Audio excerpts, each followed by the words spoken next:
It's sold as the American dream. It's one of my biggest goals in life. The yard, the white picket fence. But for thousands in Connecticut, I really would love to find a home. owning a home now looks and feels like an impossible dream. Everything's expensive. From the biggest hurdles buyers are facing, Too many people chasing too few houses. to how certain regulations could be adding thousands to the cost of homes. The I-Team goes in-depth on the state's housing crisis in an Eyewitness News special presentation. Welcome to The Impossible Dream, taking a look at Connecticut's housing crisis. I'm Chief Investigative Reporter Sam Smink. Navigating the housing market these days feels like playing a game of Monopoly you're destined to lose. You roll the dice and might land on the property you want, but that money in the bank isn't enough, and you don't collect $200 every time you pass go. And the people we talk to say, you're lucky if you even get a turn. I love the porch and the little land. It just sits so perfectly. For Rowan Bard, the house across the street represents what she hopes to have one day. It's one of my biggest goals in life. It's one of my biggest dreams. I would love to be a homeowner. But even at 30 years old, she's not confident she'll reach that dream anytime soon. Unfortunately, it just doesn't seem like it's going to be an option for me if things keep going the way they are. The costs have just soared. It's almost like drawing the go-to-jail card every time. First, you have the cost of homes going up. In fact, in Connecticut, the median price of a home rose 44% in 4 years, going from $271,000 in 2019 to more than $389,000 in 2023. Then come the mortgage rates, which currently sit between 6 to 7%. Add in inflation, higher property insurance prices, cost of living expenses, players aren't moving. There's a lot of discouragement because of that. Bridget Russell sees the discouragement every day through her work with Neighborhood Housing Services of New Haven. Our job is really working with prospective customers who want to purchase homes and also existing homeowners who might be distressed behind in their mortgage and they're trying to save their home. Russell's job as director of the Home Ownership Center is to bring optimism and options. We have home buyer education classes, landlord training, financial boot camp. We're going to talk about the different down payment and closing cost programs that are available. She says most people don't know where to begin or what financial resources are even available to them. Resources like the Federal Home Loan Bank, which can provide up to $30,000 in grants or assistance, state programs like Time to Own, which can give first-time home buyers up to $50,000 in forgivable loans. Even the town or city you want to move to might have something, Russell says. If you're going to buy in New Haven, the Livable City Initiatives has their program up to $20,000.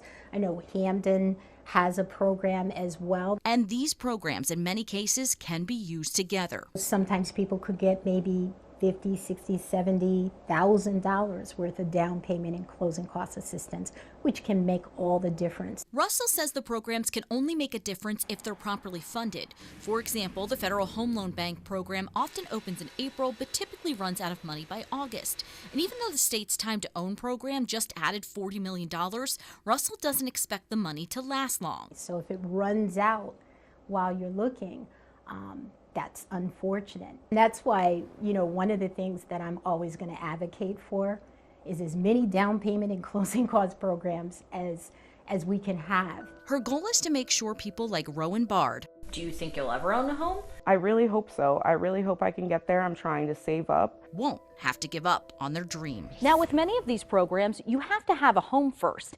But that's the problem. There aren't enough places to live. And when that happens, prices keep rising. Take this game of Monopoly.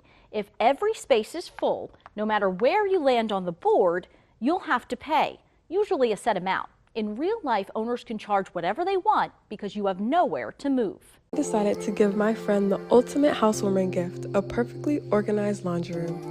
As a professional organizer, Alexis Gwynn likes to make sure everything has its place. Unfortunately, she has no control over the mess she says she's found looking for her first home. I have been searching for 3 years. It has been brutal. Gwynn says she's made offers, about 10 of them, but is outbid every time. Every home I have bid on, I've bid it over minimum $10K. Minimum. The prices keep going up and up, her realtor John Sabretsky III says, simply because there aren't enough houses to go around. For example, in Weathersfield, 2 weeks ago, I sold a home on Clark Ridge. There were 17 offers, so we beat out 16 other competitors. It went for $140,000 over asking. There's too many people chasing too few houses. Housing advocate Sean Guillot says that while national economics do play a part in this housing crisis, Connecticut has a supply problem. The main pressure is still supply. You could lower interest rates to where they were few years ago, and you're still going to have unaffordable homes. A recent study by the Connecticut Housing Finance Authority found Connecticut would need to build more than 169,000 units for low-income residents and more than 101,000 for middle income to meet the demand in the state for affordable housing. In fact, Connecticut has one of the lowest rates of new home building in the country. I don't think there's enough going on. Greg Ugalde is a local developer and the former president of the National Association of Home Builders, or NAHB. It's expensive because of the land cost and materials. There's also a shortage of construction workers in Connecticut, so labor costs factor in as well. But Greg says when you look at the price of new home construction, the price goes up tremendously when you complicate things. He says regulations, federal, state, and local, play a big role.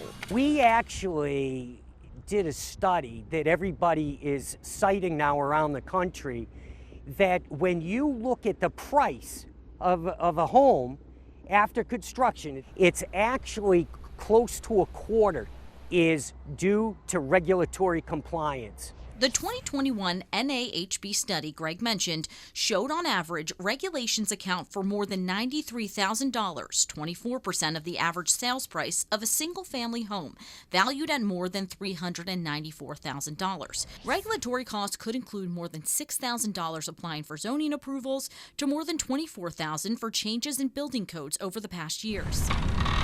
Ugalde says the study doesn't argue that all regulation is bad. It suggests policymakers should reduce or eliminate unnecessary regulations. It would be eye-opening when people realized how much of that maybe didn't go to the kitchen counters or cabinets or really adding value to the home. It all adds up, Ugalde says, keeping buyers like Alexis Quinn where they are. Could someone build some houses in Connecticut? Good square footage, garage, and I don't have to remodel the whole thing. Now, we are just talking about building single-family homes. The people we spoke with say it's a lot harder when you want to build multi-family housing. We'll explain why after the break. When it comes to new construction, Connecticut currently averages about 4,000 to 5,000 permits a year, but almost the same amount of proposed projects are denied. Experts say it's because of unnecessary local zoning restrictions. Yeah, I'm just a normal 33-year-old. I like exercising and yoga and things like that, aside from working. No kids. So. And like many other people living in Connecticut, Ashley Dos Santos is having a hard time finding an apartment that isn't a financial drain. It was really difficult to find anything affordable. Anything more than a one-bedroom was pretty much over $2,000, which is just not doable. Don't even get her started on looking for a home. The conversation has come up with me and my boyfriend, but we haven't even began looking just because of the market and what we hear. They've heard there are too many people chasing too few homes. While there's no simple solution to the housing crisis in Connecticut, housing advocates, attorneys, even lawmakers suggest the state can start by building more multifamily housing in all shapes and sizes, meaning condos, duplexes, triplexes, and apartment buildings. But the problem, according to those same people, is that towns and cities don't make it easy. We leave it to the towns to decide where and when housing is going to be built, and they have been very restrictive for many, many years. The concept is that we have 169 municipalities, and each one is its own little kingdom. You could be right next door to one another, and you have different requirements. Around 91% of Connecticut land is zoned to allow construction of single-family homes as of right, meaning they can be built without the need for public review or special approval. When it comes to multifamily housing, it's much harder because of minimum land size requirements. Most towns require at least 1 acre per home. That's slightly less than a football field. Half require 2 acres, about a football field and a half. It's rare, but some even require 5 acres. That's more than 3.5 football fields. It's very hard to get the more affordable denser multifamily housing put in. In Woodbridge, for example, civil rights organization Open Communities Alliance says only 0.2% of the town allows for multifamily housing. They are suing the town after asking the town's zoning commission to change their laws. What was actually proposed in Woodbridge was a rezoning that would allow small-scale multifamily housing to go into single-family lots as long as they comply with public health codes, and unfortunately they did not. We combined 2 sliver lots to make James Paley is the executive director of Neighborhood Housing Services of New Haven, a nonprofit that renovates, builds, and sells affordable homes. He says they've had success building on land called sliver lots in New Haven. These lots are considered smaller land that's of little use on its own. They're not on legal building lots. In New Haven, 50 feet of frontage is required by the zoning ordinance. And so we've been building houses on lots that are smaller than 50 feet, and they're perfectly suitable. The homes, Paley said, are still well-sized and in most cases two-family. But they were only able to build because the city was willing to allow it. Betsy Guerra, executive director of the Connecticut Council of Small Towns, says that it's important to protect local choice. Some towns, for example, already have 2-family or duplexes that can be done as of right. Others are looking at, well, maybe we should do 3 and 4 family as of right. Cottage clusters, providing developers with more flexibility to do some smaller scale affordable housing without going through that full-blown permitting process would be something that towns could do. Whatever the discussions, Dos Santos doesn't think just building more will solve the problem for her and other young people. She believes the state needs to look at all parts of the problem. I think I read recently, like, the average salary in Connecticut is around $66,000 a year. So for one person, that is not even livable. As rising costs and the state's limited supply make it difficult for those in Connecticut to find quality affordable housing, there is a law that's supposed to help. That's coming up. 830G was a law created decades ago meant to encourage the construction of affordable housing in communities that don't have a lot. But it's become somewhat controversial, and some don't understand why. When you hear the terms affordable housing, what do you think of? Who do you think of? The whole term affordable housing has a stigma attached to it. People make assumptions that are unwarranted. They think that the affordable housing is just delegated for low-income families, and that's not the case. By our math, a single person making $73,000 a year could qualify for affordable housing in many parts of the state. Municipal workers, firefighters, police officers, teachers, all of these people are not in people's mindset low income, but they are having difficulties. 1 to 10, with 10 being the best, how would you rate Connecticut when it comes to affordable housing? 2, 3, somewhere in there. We're not the worst, but we're far from the best. Tim Hollister is a land use attorney, nationally recognized for his work in workforce and affordable housing development. About 3 years ago, the state legislature passed a law mandating each of Connecticut's 169 municipalities come up with an affordable housing plan. Hollister co-chaired the group that reviewed them. Not all, but the vast majority of the plans acknowledged the need and came up with very broad generalizations about things they might do in the future, but very few specifics. To bring down housing costs, Hollister says we need between 90 to 170,000 places for low and moderate income residents to live. But housing projects can be denied for all sorts of reasons: traffic, public safety, wastewater issues.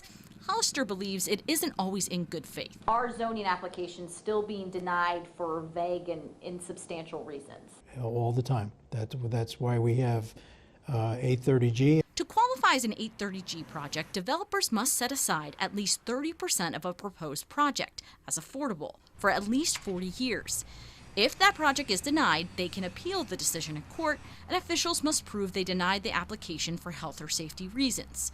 Some say that 830G has led to the construction of thousands of housing units that otherwise wouldn't exist, while others criticize the law, saying it takes away local control. I think there are some changes that could be made to 830G. Betsy Guerra says many towns have their worries about the law. It is a concern because municipalities don't have the ability under 830G to really weigh in on how the proposal is going to impact environmentally sensitive land, watershed land. In 2021, the state passed a law that said zoning commissions could no longer deny a project based on preserving the character of their town.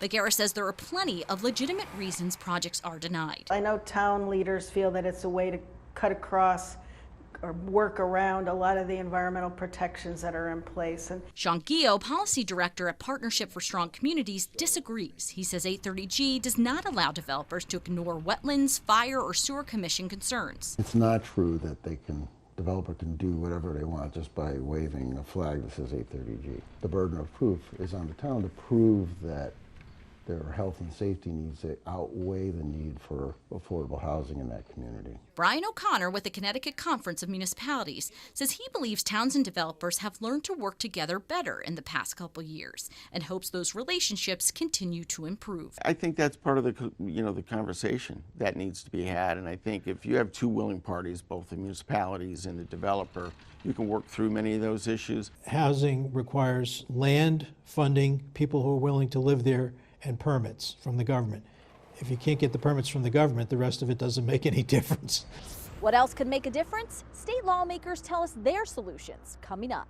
This whole time, we've been comparing the housing crisis to a game like Monopoly with winners and losers. So how does the state change the game and get everyone a place at the board? And that closet is actually full of milk crates of CDs that can't fit out here. I have a little bit of a music problem. That music problem wasn't really a problem when Stephen Bennett had his 3-bedroom, 2-bath house. It's a little tighter squeeze in his 2-bedroom apartment these days. It's frustrating because at this point in my life, I didn't think I would have to be starting over. The 50-year-old got sick in 2020 and 2 years later sold his home to keep his business afloat. He sold the home for $250,000. It's worth $343,000 today. I mean, I loved my home. I put some stuff into it, but it's not a $300,000 home now. They haven't done anything to it since they bought it. I look at it, and I don't think I'm ever going to own a home again. It's just, it's not realistic. There are many just like Bennett who feel home ownership and even a reasonable rent price is out of reach in Connecticut. While national economics do factor in, state lawmakers say we need to start creating solutions on the local level. Do you think Connecticut has ignored this problem for too long? I think part of it is that there have not been as many folks with the will to tackle it. Multiple housing advocates have told us one of the major barriers to building affordable housing is local zoning restrictions and suggest the state needs to make it easier for people to develop housing. A lot of it does have to do with zoning and having conversations with towns and saying, you know, there is a way to keep control over what you want to do, but also you have to do something. And Democratic Representative Eleni Kavros-DeGraw is co-chair of the state's Planning and Development Committee, which oversees zoning regulations. She says she has some ideas on how to do that she'll introduce in the 2025 legislative session. I have an idea for what's called a housing growth menu. In Connecticut, all you need to be approved to build a single-family home in 91% of the state is to apply for a building permit. Kavros-DeGraw's housing growth menu would offer multiple multifamily housing options, like duplexes or triplexes, where towns would decide what they want to build for a not yet identified incentive. She says there should also be conversations about simplifying the permit process to build multifamily housing. I know that the developers and builders and even the towns would be grateful to have a less onerous process. Do I think that we need to be better incentivizing the development of housing? Absolutely. Republican Representative Joseph Zullo is a ranking member of the Planning and Development Committee with Representative Kavros-DeGraw. He's also on the Housing Committee. He says he firmly believes cities and towns should have control and doesn't think just revising state zoning regulations will help.